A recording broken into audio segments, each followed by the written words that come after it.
ഇന്നലെ രാത്രി poster ഒട്ടിച്ചുകൊണ്ടിരുന്ന BJP പ്രവർത്തകരെ കാറിടിച്ച് കൊല്ലാനുള്ള ശ്രമമാണ് നടന്നത്. അതിനെ തുടർന്നുണ്ടായിട്ടുള്ള സംഘർഷത്തിലാണ് പരിക്കേറ്റത്. അത് BJP പ്രവർത്തകരുടെ ഭാഗത്തുനിന്നുണ്ടായിട്ടുള്ള കല്ലേറല്ല, മറിച്ച് UDFിലെ തന്നെ ഒരു വിഭാഗം പ്രവർത്തകർ എറിഞ്ഞ കല്ലേറ് കൊണ്ടാണ് അയാൾക്ക് പരിക്കേറ്റുള്ളത്. നരേന്ദ്രമോദിജിയുടെ വികസന പ്രവർത്തനങ്ങൾ കേരളത്തിലെ തദ്ദേശ സ്വയംഭരണ സ്ഥാപനങ്ങളിലും എത്താനുള്ള വോട്ടാണ് ഇത്തവണ കേരളത്തിലെ ജനങ്ങൾ രേഖപ്പെടുത്തുന്നത്.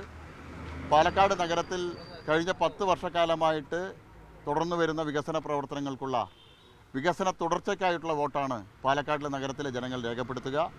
വലിയ ഭൂരിപക്ഷത്തിൽ 30-ലധികം സീറ്റുകൾ നേടിക്കൊണ്ട് ഭാരതീയ ജനതാ പാർട്ടിയുടെ നേതൃത്വത്തിലുള്ള ഭരണം പാലക്കാട് നഗരസഭയിൽ ഇത്തവണയും ആവർത്തിക്കും. പാലക്കാടിലെ ജനങ്ങൾ കഴിഞ്ഞ 10 വർഷക്കാലം എന്താണ് വികസനം എന്നുള്ള കണ്ടതുള്ള തിരഞ്ഞെടുപ്പാണ്.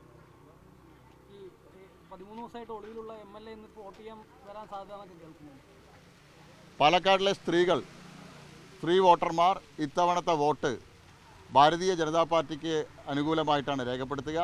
സ്ത്രീകളെ ഇത്രയേറെ ക്രൂരമായിട്ട് ദ്രോഹിച്ച ആ MLA സംരക്ഷിക്കുന്ന നിലപാടാണ് കോൺഗ്രസ് സ്വീകരിച്ചതെന്നുള്ളത്, UDF സ്വീകരിച്ചതെന്നുള്ളത് പാലക്കാട്ടിലെ ജനങ്ങൾ കണ്ടിട്ടുണ്ട്. ഇത്തവണ വലിയ തിരിച്ചടി പാലക്കാട്ടിലെ വോട്ടർമാർ UDFന് നൽകും. ഇവിടെ മറ്റൊരു കാര്യം, ഒരു 18 വയസ്സായ ഒരു KSU പ്രവർത്തകന്റെ കണ്ണ് എറിഞ്ഞ് അതീവ ഗുരുതരാവസ്ഥയിലാണ്. BJP പ്രവർത്തകരാണ് എന്ന് FIR ഉണ്ട്. 5 പേരെ കസ്റ്റഡിയിൽ എടുത്തിട്ടുണ്ട്. ഇന്നലെ രാത്രി പോസ്റ്റർ ഒട്ടിച്ചുകൊണ്ടിരുന്ന BJP പ്രവർത്തകരെ കാറിടിച്ച് കൊല്ലാനുള്ള ശ്രമമാണ് നടന്നത്. അതിനെ തുടർന്നുണ്ടായിട്ടുള്ള സംഘർഷത്തിലാണ് പരിക്കേറ്റത്. അത് BJP പ്രവർത്തകരുടെ ഭാഗത്തുനിന്നുണ്ടായിട്ടുള്ള കല്ലേറല്ല, മറിച്ച് UDFിലെ തന്നെ ഒരു വിഭാഗം പ്രവർത്തകർ എറിഞ്ഞ കല്ലേറ് കൊണ്ടാണ് അയാൾക്ക് പരിക്കേറ്റുള്ളത്.